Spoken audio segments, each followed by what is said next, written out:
ത്രിയേക ദൈവത്തിൻ്റെ വലിയ തിരുനാമം മഹത്വപ്പെടുമാറാകട്ടെ. അനുഗ്രഹിക്കപ്പെട്ട വാത്സല്യ സഹോദരങ്ങളെ, സങ്കീർത്തന പഠനവും ധ്യാനവും മനനവുമാകുന്ന സങ്കീർത്തന മാതിരിയുടെ 125 എപ്പിസോഡിലേക്ക് ഏവരെയും ഹൃദ്യമായി സ്വാഗതം ചെയ്യുന്നു. യഥാർത്ഥത്തിൽ ഒരു സങ്കീർത്തനം ഒരു എപ്പിസോഡായി പങ്കുവെക്കണമെന്ന ആലോചനയോടെ തുടങ്ങിയെങ്കിലും സങ്കീർത്തനങ്ങൾ വായിച്ചപ്പോഴും പഠിച്ചപ്പോഴും ധ്യാനിച്ചപ്പോഴും ഒന്നുകൂടി ആഴത്തിൽ മനനം ചെയ്തപ്പോഴും പറഞ്ഞാൽ തീരാത്ത, ചിന്തിച്ചാൽ തീരാത്ത ഒരു വലിയ അക്ഷയഖനിയായി എനിക്ക് തന്നെ രൂപപ്പെടുകയായിരുന്നു. യഥാർത്ഥത്തിൽ ഇതിനെ ഞാനൊരു പ്രഭാഷണമായി മാത്രമല്ല കണ്ടത്. ഈ വാക്കുകൾ കേട്ട അനേകം ആളുകൾ പല സ്ഥലത്ത് നിന്നും ഈ ചാനലിലേക്കും വ്യക്തിപരമായി എന്നെ നേരിട്ടും വിളിച്ച് അവരുടെ ജീവിതാനുഭവങ്ങൾ, ചില പ്രത്യേക സാഹചര്യങ്ങളിൽ അവരനുഭവിച്ചിരുന്ന ദുഃഖങ്ങളോട് ചേർത്ത് അതിനെ ധ്യാനിച്ച അനുഭവങ്ങൾ, പ്രതീക്ഷയോടെ ദൈവത്തെ സ്തുതിച്ച അനുഭവങ്ങൾ പങ്കുവെച്ചുവെന്ന് കേട്ടപ്പോഴും അറിഞ്ഞപ്പോഴും നേരിട്ട് മനസ്സിലാക്കിയപ്പോഴും ഇതൊരു ദൈവത്തിൻ്റെ നടത്തിപ്പാണെന്നും ദൈവത്തിൻ്റെ ഉദ്ദേശമാണെന്നും ഞാൻ മനസ്സിലാക്കി ദൈവസന്നിധിയിൽ പരിപൂർണമായി സമർപ്പിക്കുകയാണ് ചെയ്തത്. ഇതെനിക്കും ഒരു വലിയ ഉപകാരമായിരുന്നു. പല കാര്യങ്ങൾക്കുമുള്ള മറുപടികളും ആലോചനകളും കിട്ടാതിരുന്നപ്പോൾ സങ്കീർത്തനം പലതവണ വായിച്ച് വേദശാസ്ത്ര പഠനം നടത്തിയപ്പോൾ, അതിന് പരീക്ഷയ്ക്ക് എഴുതിയപ്പോൾ, അല്ലെങ്കിൽ പ്രസംഗങ്ങൾക്ക് ഉപയോഗിച്ചപ്പോൾ തോന്നാതിരുന്ന ചില ചിന്തകൾ, ഇതിൻ്റെ ഒരു പ്രത്യേക സ്ട്രക്ചർ, നമ്മളെപ്പോലെ തന്നെ പല പ്രതിസന്ധിയിലൂടെ കടന്നുപോയവർ സഹസ്രാബ്ദങ്ങൾക്ക് മുൻപും ഉണ്ടായിരുന്നു. നമ്മളെപ്പോലെ ദൈവത്തെ ചോദ്യം ചെയ്തവരുണ്ടായിരുന്നു, നൊമ്പരങ്ങൾ അനുഭവിച്ചവരുണ്ടായിരുന്നു, പരാതികളുള്ളവരുണ്ടായിരുന്നു, ഒരുപക്ഷെ ചില സമയത്ത് വീണുപോയവരുണ്ടായിരുന്നു. പക്ഷെ അവരൊക്കെ അതിനെ എങ്ങനെ അതിജീവിക്കാൻ സാധിച്ചു എന്നുള്ളതിൻ്റെ ഒരു വലിയ ചരിത്ര പഠനം കൂടിയാണ്, ഒരു പിതൃവിജ്ഞാനിയും കൂടിയാണ് ഈ സങ്കീർത്തനങ്ങൾ. അവരുടെ ഒരു പ്രധാനപ്പെട്ട ഘടനയെന്ന് പറയുന്നത് പ്രയാസങ്ങളുണ്ടാകുന്നു. ആ പ്രയാസങ്ങളൊക്കെ ഉണ്ടാകുമ്പോൾ ആ പ്രയാസങ്ങൾ ലോകത്തോട് പറയാതെ ദൈവത്തോട് പറയുന്നു. സഹോദര ബന്ധത്തിലുണ്ടായിട്ടുള്ള പ്രയാസങ്ങൾ പറയുന്നു. അവർ ചെയ്ത തെറ്റുകളെക്കുറിച്ച് ഏറ്റു പറയുന്നു. അവരനുഭവിച്ച നൊമ്പരങ്ങൾ, അസ്ഥികൾ ക്ഷയിക്കും പോലെയുള്ള നൊമ്പരങ്ങൾ ഉണ്ടായിട്ടുണ്ടെന്ന് പറയുന്നു. അതെല്ലാം പറയുന്നു. അപ്പോൾ അതിനുശേഷം ദൈവം അവർക്കതിനൊരു മറുപടി കൊടുക്കുന്നു. ആ മറുപടി അവർ നമ്മളോട് പങ്കുവെക്കുന്നു. മറുപടി പങ്കുവെച്ചതിന് ശേഷം അവരതിൽ നിന്ന് പഠിച്ച പാഠങ്ങൾ പറയുന്നു. അപ്പം നമ്മുടെ ജീവിതം എന്ന് പറയുന്നത്, ഞാൻ മനസ്സിലാക്കിയ ഒരു വലിയ കാര്യം ഇതാ, ഒരു വിശ്വാസിയുടെ ജീവിതം, ഒരു സത്പുരുഷൻ്റെയും സ്ത്രീയുടെയും കുഞ്ഞുങ്ങളുടെയും ജീവിതം എന്ന് പറയുന്നത് ഒരേ സമയം എല്ലാം നിറവോടും കൂടിയുള്ളതല്ല. നമുക്കൊത്തിരി പരാതികളൊക്കെ ഉണ്ടാകും, ദുഃഖങ്ങളുണ്ടാകും. ആ ദുഃഖങ്ങൾ നമ്മൾ ദൈവത്തോട് പങ്കുവെക്കുന്നു. നമ്മളൊക്കെ ആ പങ്കുവെക്കുന്നു. എനിക്ക് ചില അനുഭവങ്ങൾ കിട്ടിയെന്ന് മാത്രം വിളിച്ചു പോകുന്നു. എനിക്കത് കിട്ടി, അതായത് ഞാൻ പ്രാർത്ഥിച്ച് നേടിയെടുത്തു. സങ്കീർത്തനക്കാരുടെ സ്ട്രക്ചർ എന്ന് പറയുന്നത് അങ്ങനെയല്ല. അവരെല്ലാം പറയുകയാണ്, പച്ച മനുഷ്യരായി മാറ്റപ്പെടുകയാണ്. അയ്യോ, ഞാൻ വെറും പച്ച മനുഷ്യനാണ്, എനിക്ക് ഇങ്ങനെയൊക്കെ തോന്നി, ഞാൻ ഇങ്ങനെയൊക്കെ എൻ്റെ ദൈവത്തോട് പറഞ്ഞു, ദൈവം എന്നോട് ഇങ്ങനെ മറുപടി പറഞ്ഞു എന്ന് വെച്ചാൽ അവർക്ക് എന്തെങ്കിലും കൊടുത്തെന്നുള്ള അർത്ഥത്തിലല്ല. ഒരുപക്ഷെ ഒന്നും കിട്ടിയിട്ടില്ല, മനസ്സിനൊരു സന്തോഷം കിട്ടി. ആ സന്തോഷം ലോകത്തോട് പറയുന്നു. എല്ലാറ്റിൻ്റെ അവസാനം പറയും, ദൈവത്തെ ഓർത്തുകൊള്ളുക, യഹോവയെ ഭയപ്പെടുക, ദൈവസന്നിധിയിൽ സമർപ്പിക്കുക. പഴയകാലത്ത് ഇസ്രായേലിനെ സംബന്ധിച്ചിടത്തോളം കൊച്ചു കുഞ്ഞുങ്ങൾ തൊട്ട് സങ്കീർത്തനങ്ങൾ കൃത്യമായി പഠിച്ചിരുന്നു. ആ പഠിച്ച സങ്കീർത്തനങ്ങൾ അവരുടെ പ്രതിസന്ധിയിൽ അവർ ഉരുവിട്ടുകൊണ്ടിരുന്നു. നമ്മുടെ കർത്താവിൻ്റെ പീഡാനുഭവത്തിൽ 22-ാം സങ്കീർത്തനത്തിൽ ഉരുവിട്ട വാക്കുകൾ, 129-ാം സങ്കീർത്തനത്തിൽ ഉരുവിട്ട വാക്കുകൾ, അതൊക്കെ ചെറുകാലം തൊട്ട് മാതാപിതാക്കൾ ഒരു ശിശുവിന് ചൊല്ലിക്കൊടുക്കുന്ന ചില അനുഭവങ്ങൾ, അത് പീഡയിൽ വരുമ്പോൾ അത് ഏറ്റു പറയുന്ന അനുഭവങ്ങളായിട്ട് തന്നെയാണ് വ്യാഖ്യാനിച്ചേക്കുന്നത്. എൻ്റെ ദൈവമേ, എൻ്റെ ദൈവമേ, എന്നെ നീ കൈവിട്ടതെന്ത്, ക്രൂശിന്മേൽ കിടന്നപ്പോൾ കർത്താവ് പറഞ്ഞു. അത് 22-ാം സങ്കീർത്തനമാണ്. ഉഴവുകാരൻ്റെ മുതുകിന്മേൽ ഉഴുതു, സങ്കീർത്തനവാക്യമാണ്. ഇങ്ങനെയുള്ള എല്ലാത്തിലും എനിക്ക് ദാഹിക്കുന്നു. അവർ പുളിച്ച വീഞ്ഞു കൊടുത്തു, കയ്പും കാടിയും കൊടുത്തു. ഇതെല്ലാം പ്രവചനവാക്യങ്ങളാണ്. പ്രിയമുള്ളവരെ, ഒരു കാര്യം ആലോചിച്ചോണം. 125 എപ്പിസോഡിലേക്ക് പ്രവേശിക്കുമ്പോൾ സങ്കീർത്തനങ്ങൾ ഒന്നുകൂടി ജീവിതത്തിൻ്റെ ഭാവമായി മാറണം. എൻ്റെയും നിങ്ങളുടെയും സാക്ഷ്യം, ദൈവസന്നിധിയിലുള്ള സാക്ഷ്യം ഒന്നുകൂടി പൂർണ്ണതയുള്ളതായി തീരണം. അതിനിടയാകട്ടെ എന്ന് ആമുഖമായിട്ട് പ്രാർത്ഥിക്കുകയാണ്. ഇന്ന് വായിക്കുന്നു 33 സങ്കീർത്തനം 13 മുതലുള്ള വാക്യങ്ങൾ. യഹോവ സ്വർഗത്തിൽ നിന്ന് നോക്കുന്നു, മനുഷ്യപുത്രന്മാരെയൊക്കെയും കാണുന്നു. അവൻ തൻ്റെ വാസസ്ഥലത്ത് നിന്ന് സർവ്വഭൂവാസികളെയും നോക്കുന്നു. അവൻ അവരുടെ ഹൃദയങ്ങൾ ഒരുപോലെ മെനഞ്ഞിരിക്കുന്നു, അവരുടെ പ്രവൃത്തികളൊക്കെയും അവൻ ഗ്രഹിക്കുന്നു. സൈന്യ ബഹുത്വത്താൽ രാജാവ് ജയം പ്രാപിക്കുന്നില്ല, ബലാധിക്യം കൊണ്ട് വീരൻ രക്ഷപ്പെടുന്നതുമില്ല. പ്രത്യേകിച്ച് അതിൻ്റെ 13 വാക്യം തൊട്ട് 15 വാക്യം വരെ നമ്മൾക്ക് അല്പമായി ധ്യാനിക്കാം. യഹോവ സ്വർഗത്തിൽ നിന്ന് നോക്കുന്നു, മനുഷ്യപുത്രന്മാരെ ഒക്കെയും കാണുന്നു. അവൻ ഉന്നതനെങ്കിലും താഴ്മയുള്ളവനെ കടാക്ഷിക്കുന്നു എന്നുള്ള തിരുവചന വാക്യം പോലെ, സങ്കീർത്തന വാക്യം പോലെ സ്വർഗത്തിൽ നിന്ന് നോക്കുന്നു, മനുഷ്യപുത്രന്മാരെ ഒക്കെയും കാണുന്നു എന്ന് പറയുമ്പോൾ പ്രത്യേകിച്ച് സ്വർഗം ഏത് ഭാഗത്താണെന്ന് വിച്ഛേദിക്കാൻ പറ്റത്തില്ല, വ്യാഖ്യാനിക്കാൻ പറ്റത്തില്ല. എങ്കിലും അത്യുന്നതത്തിലായിരിക്കുമല്ലോ സ്വർഗം. ദൈവരാജ്യം നിങ്ങളുടെ ഇടയിൽ തന്നെ എന്ന് നമ്മുടെ കർത്താവ് തൻ്റെ മനുഷ്യാവതാര കാലത്ത് പറഞ്ഞിട്ടുണ്ട്. നിങ്ങളുടെ ഇടയിൽ തന്നെ സ്വർഗരാജ്യം. അതായത് അത്യുന്നതമായ സ്വർഗത്തിൻ്റെ അനുഭവത്തെ മനുഷ്യരുടെ ഇടയിലേക്ക് തൻ്റെ മനുഷ്യാവതാരത്തിലൂടെ കർത്താവ് കൊണ്ടുവന്നു. അവൻ ഉന്നതങ്ങളിൽ നിന്ന് നോക്കുകയാണ്, മനുഷ്യപുത്രന്മാരെ ഒക്കെയും കാണുകയാണ്. അവൻ തൻ്റെ വാസസ്ഥലത്ത് നിന്ന് സർവ്വഭൂവാസികളെയും നോക്കുന്നു. അപ്പോൾ ഓർത്തോണം, സ്വർഗത്തിൽ നിന്ന് നോക്കുന്നു എന്ന് പറഞ്ഞിട്ട് തൻ്റെ വാസസ്ഥലത്ത് നിന്ന് സർവ്വഭൂവാസികളെയും നോക്കുന്നു. അപ്പോൾ സ്വർഗത്തിന് വ്യാഖ്യാനങ്ങൾ ഒത്തിരിയുണ്ട്. അപ്പം ദൈവത്തിൻ്റെ വാസസ്ഥലമെന്ന് സങ്കീർത്തനക്കാരൻ പ്രത്യേകമായിട്ട് പറയുകയാണ്. സ്വർഗമെന്ന് പറയുന്നത് ദൈവത്തിൻ്റെ വാസസ്ഥലമാണ്. അപ്പം ദൈവം എവിടെയുണ്ടോ അവിടെ സ്വർഗമാണ്. ദൈവം എല്ലാത്തിലുമുണ്ട്, തൂണിലും തുരുമ്പിലുമുണ്ട്. എത്ര നിറഞ്ഞെങ്ങും കാണുന്നു നിന്ദാനം. സുറിയാനി ക്രിസ്ത്യാനികളുടെ വിശുദ്ധ കുർബാന പരസ്യമായി തുടങ്ങുന്നതിന് മുമ്പുള്ള പാട്ടിലെ ഒരു വരി പാട്ടാണ്. എല്ലായിടത്തും ദൈവത്തിൻ്റെ കൃപ കാണുന്നു, ദൈവത്തിൻ്റെ കിരണങ്ങൾ എല്ലായിടത്തുമുണ്ട്. അപ്പം ദൈവത്തിൻ്റെ വാസസ്ഥലം, പ്രിയമുള്ളവരെ, അതിനൊരു വ്യാഖ്യാനമെന്ന് പറയുന്നത് സ്വർഗത്തിൽ നിന്ന് ദൈവം മനുഷ്യപുത്രന്മാരെ നോക്കുകയാണ്. അപ്പം ദൈവത്തിൻ്റെ വാസസ്ഥലമാണ് സ്വർഗം. പരിശുദ്ധ കന്യകയിൽ കർത്താവ് ഇറങ്ങി വസിച്ചതുകൊണ്ട് അവളെ 2ാം സ്വർഗമെന്ന് പിതാക്കന്മാർ പറഞ്ഞു. സ്വർഗത്തിൽ വസിക്കുന്ന ദൈവം പൈതലായി ജനിക്കുവാൻ ഇറങ്ങി വസിച്ച കന്യകയുടെ ഉദരം 2ാം സ്വർഗമാണെങ്കിൽ, കണ്ടാലും ഞാൻ വാതിൽക്കൽ നിന്ന് മുട്ടുന്നു, ആരെങ്കിലും എൻ്റെ ശബ്ദം കേട്ട് വാതിൽ തുറന്നാൽ ഞാൻ അവനോടും അവൻ എന്നോടും കൂടി അത്താഴം കഴിക്കുമെന്ന് തിരുവചനം നമ്മളെ പഠിപ്പിക്കുന്നു. വെളിപാട് പുസ്തകം പഠിപ്പിക്കുന്നു. 3-ാം അധ്യായം 20-ാം വാക്യം പഠിപ്പിക്കുന്നു. അങ്ങനെയെങ്കിൽ ഒരു കാര്യം ആലോചിച്ചോണം, ഉന്നതങ്ങളിലായിരിക്കുന്ന സ്വർഗം എൻ്റെയും നിങ്ങളുടെയും ഹൃദയത്തിലും നമ്മളുടെ കുടുംബങ്ങളിലുമായിരിക്കുവാനുള്ള ഒരു വലിയ ഭാഗ്യാവസ്ഥയാണ് ദൈവം ഇവിടെ പകർന്നു നൽകുന്നത്.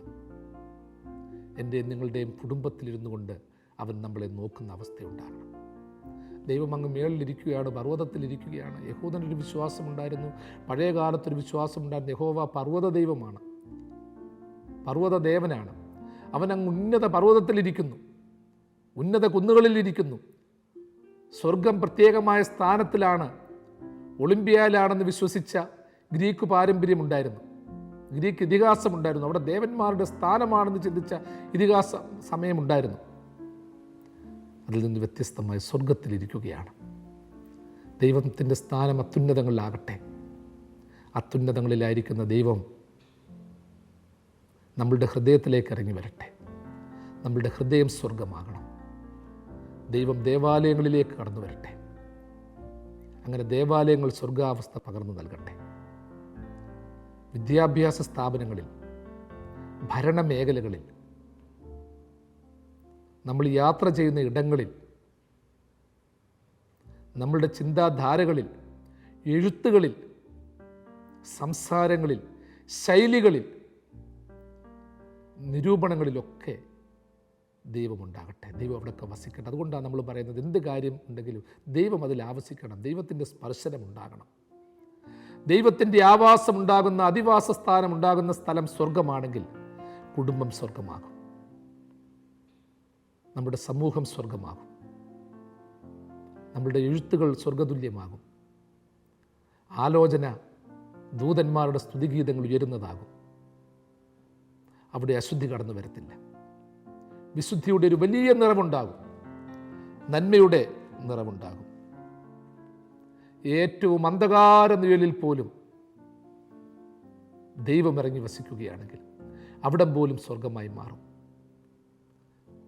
വെള്ളം നിറഞ്ഞതും പ്രകാശം നിറഞ്ഞതും മാത്രമല്ല സ്വർഗം, അത് ഓട്ടോമാറ്റിക്കലി അത് സ്വർഗമാണ്. നമ്മൾ ആക്കേണ്ടത് സമാധാനമില്ലാത്തടം സ്വർഗമാകണം. അവിടെ ദൈവത്തെ വിളിച്ചു വരുത്തണം. മദ്യപിച്ചും മയക്കുമരുന്നിന് അടിപ്പെട്ടും ജഡീകമായ ആസക്തികളിൽ ജീവിക്കുന്ന മനുഷ്യരുടെ ഇടയിലും രൂപാന്തരത്തിലൂടെ ഒരു സ്വർഗമുണ്ടാകണം. മരണനിഴലിൻ്റെ താഴ്വരയിൽ പോലും ഒരു സ്വർഗാനുഭവം ഉണ്ടാകണം. കണ്ണുനീരൊഴുക്കുമ്പോഴും അവിടെയും സ്വർഗമുണ്ടാകണം.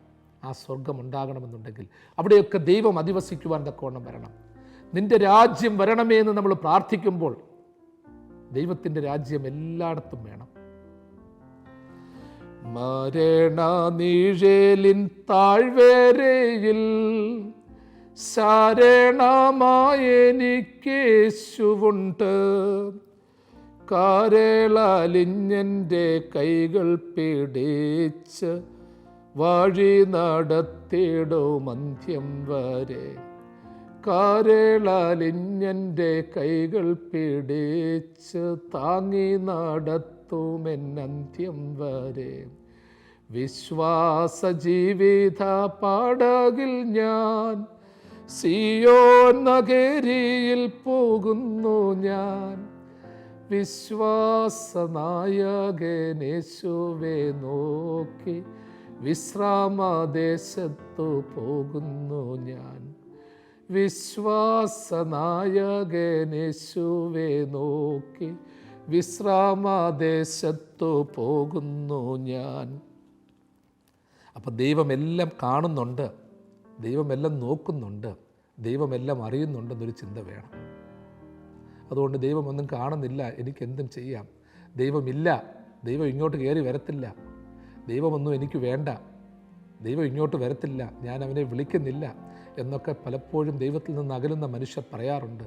ദൈവമില്ലല്ലോ എന്നൊക്കെ പറയാറുണ്ട്. അവരെയും ദൈവം കാണുന്നു, അവരെയും ദൈവം നോക്കുന്നു, അവരെയും ദൈവം പരിപാലിക്കും.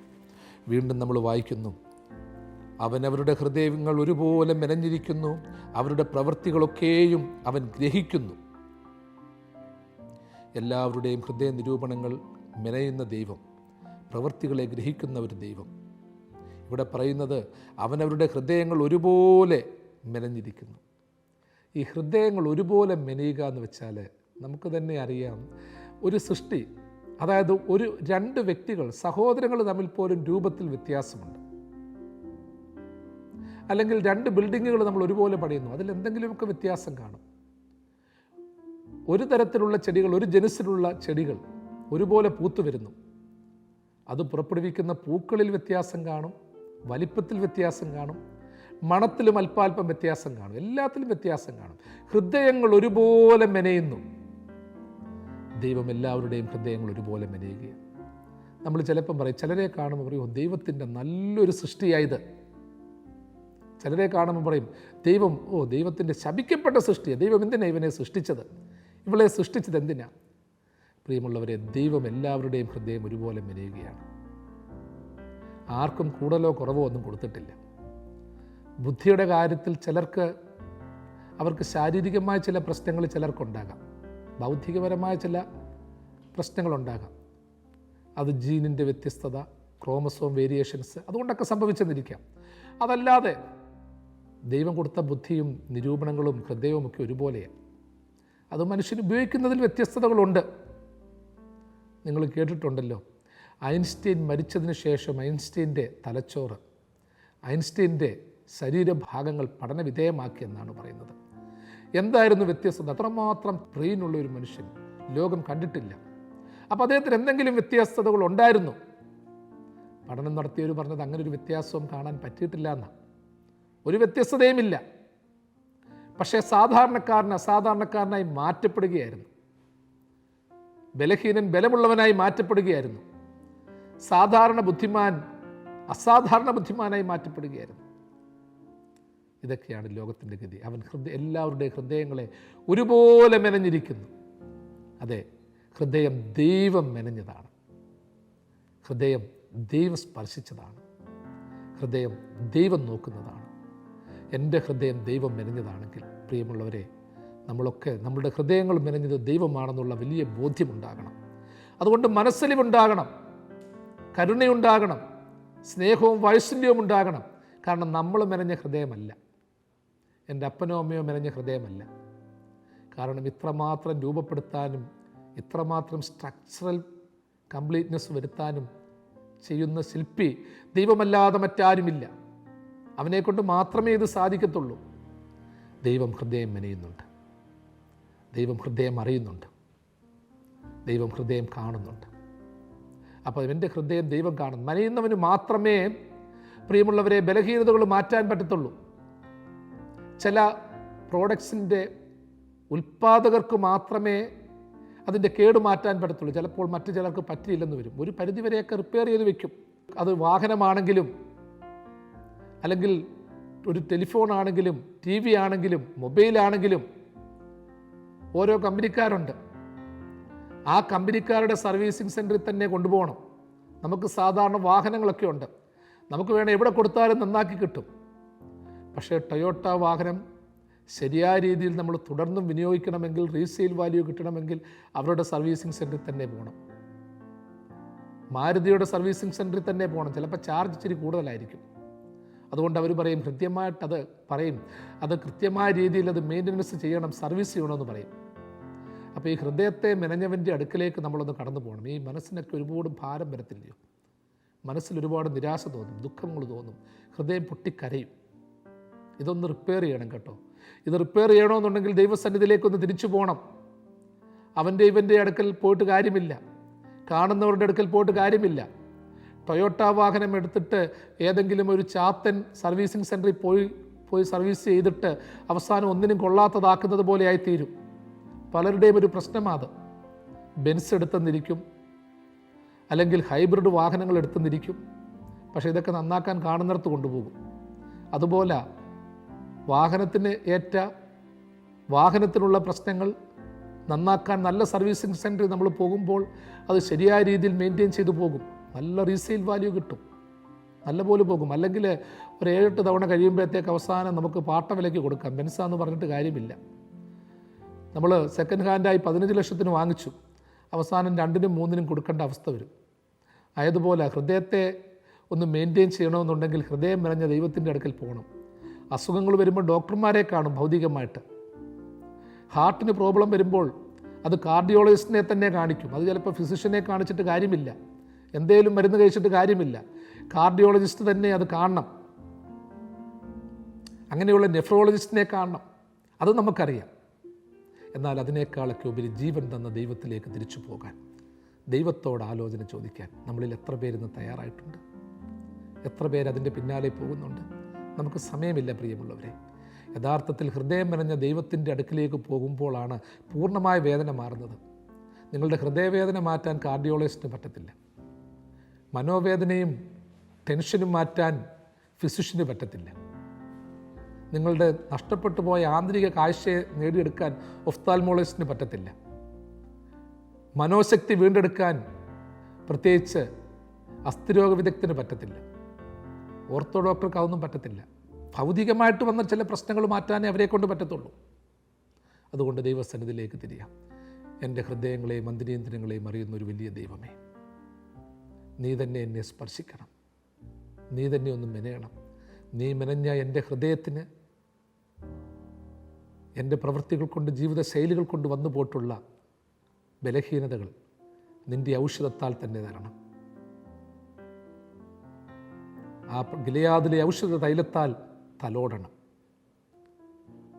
കണ്ണുനീര് കൊണ്ടും പശ്ചാത്താപം കൊണ്ടും ദൈവത്തിൻ്റെ അടുത്തിലേക്ക് ചേർന്ന് വരുവാൻ അതിലൂടെ നമുക്ക് സാധിക്കണം. വീണ്ടും പറയുന്നു, അവരുടെ പ്രവൃത്തികളൊക്കെയും അവൻ ഗ്രഹിക്കുന്നു. ഹൃദയം മെനഞ്ഞവന് സംഗതികളൊക്കെ അറിയാം. വാഹനമുണ്ടാക്കിയവൻ അത് എത്ര ദൂരം എത്ര വേഗത്തിൽ പോകാമെന്നും എത്ര കിലോമീറ്റർ കഴിയുമ്പോൾ സർവീസ് ചെയ്യണമെന്നും പറയാവുന്നതുപോലെ ഹൃദയം മെനഞ്ഞവനും അറിയാം ഹൃദയത്തിൽ എന്തൊക്കെയുണ്ട്, നിരൂപിക്കുന്നു. എങ്ങനെയൊക്കെ ആകാം, എത്രത്തോളം ആകാം, അതൊക്കെ പറയാം. നമ്മൾ ഹൃദയത്തിലെ അറകളെക്കുറിച്ചും ആർട്ടറീസിനെക്കുറിച്ചും ഒക്കെ പറയുന്നുണ്ട്. രക്തക്കുഴലുകളെക്കുറിച്ച് പറയുന്നുണ്ട്, കരളിനെക്കുറിച്ച് പറയുന്നുണ്ട്, കിഡ്നിയെക്കുറിച്ച് പറയുന്നുണ്ട്. അതൊക്കെ പറഞ്ഞാലും അതിനപ്പുറമായി പറയുന്ന ദൈവത്തിൻ്റെ അടുക്കിലേക്ക് നമ്മൾ തിരികെ പോകണം. വീണ്ടും പറയുന്നു, സൈന്യ ബഹുത്വത്താൽ രാജാവ് ജയം പ്രാപിക്കുന്നില്ല, ബലാധിക്യം കൊണ്ട് വീരൻ രക്ഷപ്പെടുന്നതുമില്ല. അത് വേറൊരു വ്യാഖ്യാനമാണ്. ഒരു സങ്കീർത്തനത്തിൽ തന്നെ പല ചിന്താധാരകളാണ്, ആശയവിഗതികളാണ് ഉള്ളത്. ഇവിടെ വീണ്ടും പറയുകയാണ്, സൈന്യം കൂടിയതുകൊണ്ട് രാജാവ് ബലം പ്രാപിക്കുന്നില്ല, ബലത്തിൻ്റെ കൂടുതൽ കൊണ്ട് വീരൻ രക്ഷപ്പെടുന്നതുമില്ല. ജയത്തിൻ്റെ പിന്നിൽ സൈന്യത്താൽ ഉണ്ടാകുന്ന ശക്തിയേക്കാൾ അപ്പുറമായ ചില തലങ്ങളുണ്ട്. അതുകൊണ്ടാണ് ഗിദെയോനോട് പറയുന്നത്, ഗിദെയോനെ ദൈവം വിളിക്കുന്നു, ന്യായാധിപനായിരുന്നു, നീ യുദ്ധത്തിന് പുറപ്പെടും. അവൻ്റെ കൂടെ ആദ്യം നോക്കിയപ്പോൾ ആയിരക്കണക്കിന് പേരുണ്ട്. പോരാ, ഇത്രയൊന്നും വേണ്ട, കുറേ പേരെയും കള, അവസാനം ചുരുങ്ങിയ ജനം മാത്രം മതി നിൻ്റെ കൂടെ. ദാവീദ് ഫെലിസ്ത്യ മല്ലനോട് യുദ്ധത്തിന് പോയപ്പോൾ ഒറ്റയ്ക്ക് അവൻ പോകുന്നു, ആയുധങ്ങളൊന്നുമില്ല, ഒരു കവണയും കല്ലും മാത്രമേ അവൻ്റെ കയ്യിലുള്ളൂ, മറ്റ് പടച്ചട്ടയില്ല. വീരനായിട്ടും വില്ലനായിട്ടും ഗോലിയാത്ത് പടച്ചട്ട ഇട്ടുകൊണ്ടാണ് വന്നത്. മാർച്ചട്ടയും പടച്ചട്ടയും എല്ലാം ഇട്ടു, വലിയ വാളുമുണ്ടായിരുന്നു. എന്നാൽ ദാവീദ് ബാലനായിട്ടും കൊച്ചു പയ്യനായിട്ടും അവൻ്റെ കയ്യിൽ പടച്ചട്ടയുമില്ല, തലപ്പാവുമില്ല, ഒന്നുമില്ല, നല്ലൊരു വാള് പോലുമില്ല. അവസാനം ഗോലിയാത്തിനെ അവൻ കീഴടക്കിയത് അവൻ്റെ തന്നെ വാളെടുത്തുകൊണ്ടാണ്. പ്രിയമുള്ളവരെ, നമ്മൾ പടച്ചട്ടയും മാർച്ചട്ടയും വാളുമായിട്ടൊക്കെ പോകുകയാണ്. ഇതുകൊണ്ട് ജീവിതമാകുന്ന പോരാട്ടത്തിൽ നമ്മൾ ജയിക്കാമെന്ന് ചിന്തിക്കുന്നു. എനിക്ക് അതും ഇതുമൊക്കെ ഉണ്ട്, സമ്പാദ്യങ്ങളുണ്ട്, എന്നെ കരുതാനൊക്കെ ആളുണ്ട്, ഇനി ഒന്നും വിഷമിക്കണ്ട. പ്രിയമുള്ളവരെ, ഒന്നും വിഷമിക്കണ്ട, എല്ലാം ഉണ്ടെന്ന് പറയുന്ന ആ ഉണ്ട് എന്ന് പറയുന്ന ദൈവമില്ലാത്ത ചില അവസ്ഥകൾ തന്നെ ആയിരിക്കും നമ്മുടെ നാശത്തിന് കാരണമായി തീരുന്നത്. ചിലർ പറയാറുണ്ട്, അവർ വില കൊടുത്ത് വാങ്ങിയ വലിയ വാഹനം, വില കൂടിയ വാഹനം, അതവരുടെ മരണഹേതുവായി. അവർ പണിഞ്ഞുണ്ടാക്കിയ വലിയ വീട്, അത് മരണഹേതുവായി. അവർ കഴിച്ച രുചി ഭോജനം, അത് മരണഹേതുവായി. അവർ നെഞ്ചോട് ചേർത്തിക്കൊണ്ട് നടന്ന പ്രിയപ്പെട്ടവർ, അതവർക്ക് നശീകരണമായി. അതുകൊണ്ട് ഓർത്തോ പ്രിയമുള്ളവരെ, ജയത്തിന് കുതിര വ്യർത്ഥമാകുന്നു, ബലാധിക്യം കൊണ്ട് വീരൻ രക്ഷപ്പെടുന്നില്ല. നീ ഒത്തിരി വീരനായതുകൊണ്ട്, ഞാനോ നിങ്ങളോ ഒത്തിരി വീരന്മാരായതുകൊണ്ട് നമ്മൾ ആരും രക്ഷപ്പെടത്തില്ല. വിജയിക്കുമെന്ന് ഉറപ്പിച്ച പലയിടത്തും നമ്മൾ പരാജയപ്പെട്ടിട്ടുണ്ട്. ഉയരുമെന്ന് പ്രതീക്ഷിച്ചിടത്ത് നമ്മൾ തളർന്നിട്ടുണ്ട്. പ്രതീക്ഷ അർപ്പിച്ച വാതിലുകളൊക്കെ അടയ്ക്കപ്പെട്ടിട്ടുണ്ട്. അതുകൊണ്ടാണ് പറയുന്നത്, തൻ്റെ ബലാധിക്യം കൊണ്ട് വീരൻ രക്ഷപ്പെടുന്നില്ല. ഒരു വീരൻ എന്ന് പറയുന്നത് അവൻ്റെ കിലോ നോക്കിയല്ല, അവൻ്റെ ആയുധങ്ങൾ നോക്കിയല്ല, അവനൊരു മനോബലമുണ്ട്, ഒരു മനോശക്തിയുണ്ട്. ആ മനഃശക്തിയിലൂടെയാണ് വീരൻ വിജയം പ്രാപിക്കുന്നത്. നമ്മൾ മനുഷ്യരെ ചിലപ്പോൾ വിലയിരുത്താറുണ്ട്, ചിലപ്പോൾ നല്ല തടിമാടന്മാരാ, കാണുമ്പോൾ ആരോഗ്യമുള്ളവരാ, പക്ഷേ നമ്മൾ വെറും പറയാലോ, വെറും ചമ്പായത്, ഒന്നും ചെയ്യാൻ പറ്റത്തില്ല, ഒന്നിനും കൊള്ളത്തില്ല. എന്നാൽ മറ്റു ചിലരെ കണ്ടാൽ നമ്പോലന്മാരെ പോലെ ഇരിക്കും, എല്ലും തോലുമായിട്ടിരിക്കും. നമ്മളൊക്കെ അത്ഭുതപ്പെടേണ്ട ചില കാര്യമുണ്ട്. നമ്മുടെയൊക്കെ വീട്ടിലെ അമ്മമാരെ അപ്പന്മാരെയൊക്കെ നോക്കണം, ഒട്ടും വണ്ണമില്ല. പക്ഷേ പഴയകാലത്തെ പൂർവികന്മാർ, വല്യപ്പന്മാർ, വല്യമ്മമാർ, അപ്പന്മാർ, അമ്മമാർ, അവരെത്ര വെയിറ്റ് വേണേലും എടുക്കും, എല്ലാം തോലുമേ ഉള്ളൂ. രാവിലെ തൊട്ട് വൈകുന്നവരെ എല്ലാ പണിയും ചെയ്യും. ഊണും ഉറക്കവും ഒന്നും അധികം വേണ്ട, ഭക്ഷണമൊക്കെ മിനിമൈസ് ചെയ്തേ അവർ ഉപയോഗിക്കത്തുള്ളൂ. പക്ഷേ എന്നാൽ പോലും അവർക്കൊരു ഭയങ്കരമായ ശക്തിയാണുള്ളത്, ഒരു ഭയങ്കരമായ ബലമാണുള്ളത്. അവർക്ക് വലിയ തിന്നാനും കുടിക്കാനും ഒന്നുമില്ലെങ്കിലും ചില അത്ലറ്റ്സിനെ കണ്ടിട്ടില്ലയോ? നമ്മൾ തന്നെ ശ്രദ്ധിച്ചു നോക്കണം. ആഫ്രിക്കൻ രാജ്യങ്ങളിൽ നിന്ന് വരുന്ന അത്ലറ്റ്സ് നല്ല കളറില്ല, നല്ല വലിപ്പമില്ല, നല്ല വണ്ണമില്ല, പക്ഷെ സ്റ്റാമിനയുണ്ട്. അവർ ട്രെയിനിങ്ങിലൂടെ കുന്നുകളിലും മലകളിലുമൊക്കെ ഇറങ്ങി ഓടി അവർ സ്റ്റാമിന വളർത്തിയിട്ടുണ്ട്. നമ്മുടെ പിള്ളേർക്ക് എല്ലാ സൗകര്യങ്ങളും കൊടുത്തിട്ടും പലപ്പോഴും നാഷണൽ ലെവലിലോ സ്റ്റേറ്റ് ലെവലിലോ പോലും സമ്മാനം കിട്ടാൻ പറ്റാതെ പോകുന്നു. സ്കൂളുകളിലൊക്കെ പ്രത്യേക ട്രെയിനേഴ്സിനെ വിട്ടിട്ട് പോലും സമ്മാനം കിട്ടുന്നില്ല. ആ കൂട്ടത്തിലായിരിക്കും നല്ലൊരു ഷൂ പോലും ഇല്ലാത്ത സ്പൈക്സ് ഇല്ലാത്ത പാവം പിള്ളേർ ഓടി വന്ന് ചാട്ടുളി പോലെ പോയി സമ്മാനം വാങ്ങുന്നത് കാണുന്നത്. വടക്കേ ഇന്ത്യയിൽ നിന്നും മറ്റുമൊക്കെ വരുന്ന നാഷണൽ മീറ്റുകളൊക്കെ നോക്കിയാൽ അറിയാം, ചില പിള്ളേരെയൊക്കെ കണ്ടു കഴിഞ്ഞാൽ നല്ല ആഹാരം പോലുമില്ല. ഞാൻ നേരത്തെ പറഞ്ഞതുപോലെ ഒളിമ്പിക്സിൽ ഗാനയിൽ നിന്നും എത്യോപ്യയിൽ നിന്നുമൊക്കെ വരുന്നവരൊക്കെ 10,000 മീറ്ററിലും 5,000 മീറ്ററിലും ഒക്കെ വലിയ വിജയമാണ് നേടുന്നത്. ഇവിടെ ഓർത്തോ, ബലാധിക്യം കൊണ്ട് വീരൻ രക്ഷപ്പെടുന്നില്ല. എല്ലാം ഉണ്ടെന്നും പറഞ്ഞ് രക്ഷപ്പെടാമെന്ന് ചിന്തിക്കരുത്. എനിക്കൊന്നും വിഷമിക്കാനില്ല, ഒന്നും ഭാരപ്പെടാനില്ല, എല്ലാം ഉണ്ട്. നിൻ്റെ ഉണ്ടല്ലുകൾ, ഉണ്ടെന്ന് തോന്നലുകൾ ഇല്ലാത്തതായി തീരുവാൻ ഇടയാകാതിരിക്കട്ടെ. ഇല്ല എന്നുള്ള ഭാവങ്ങൾ ദൈവത്താൽ ഉണ്ട് എന്നായി തീരുവാനും ദൈവം ഇടയായിത്തീരും. അതിനുവേണ്ടി ദൈവസന്നിധിയിൽ നമ്മളെ തന്നെ സമർപ്പിച്ചുകൊണ്ട് മുൻപോട്ട് പോകുവാൻ തക്കവണ്ണം നമ്മൾക്കിടയായിത്തീരണം. ദൈവം തൻ്റെ വലങ്കരം നീട്ടി നിങ്ങളെല്ലാവരെയും സദാകാലവും വാഴ്ത്തി അനുഗ്രഹിക്കട്ടെ.